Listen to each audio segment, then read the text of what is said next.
Marco schont Ressourcen und setzt auf nachhaltig erzeugte Energie. So zum Beispiel erzeugen unsere Photovoltaikanlagen jährlich rund 1 Million Kilowattstunden grünen Strom. Diesen verwenden wir zum Beispiel zum Laden unserer E-Autos. Aber da passiert noch weit mehr. Man erwartet es erst gar nicht, aber auch in diesem Container findet sich eine weitere Maßnahme im Rahmen unserer Nachhaltigkeitsvorhaben.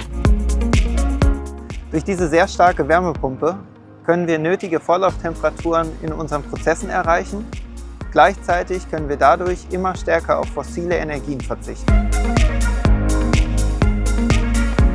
Wir investieren laufend in neue Anlagen, um energieeffizienter zu werden. Auch in der Lackiertechnik sparen wir Energie und Rohstoffe ein. Mit unseren 8 Ionenaustauscheranlagen können wir stündlich jeweils 6000 Liter Wasser reinigen und im Kreislauf führen. Wir sparen dadurch große Mengen an Frischwasser ein. Hier im Labor untersuchen wir täglich unsere Abwasserproben, damit wir sicher sein können, dass nur unbedenkliches Abwasser zurück in die Umwelt gegeben wird. Neugierig geworden?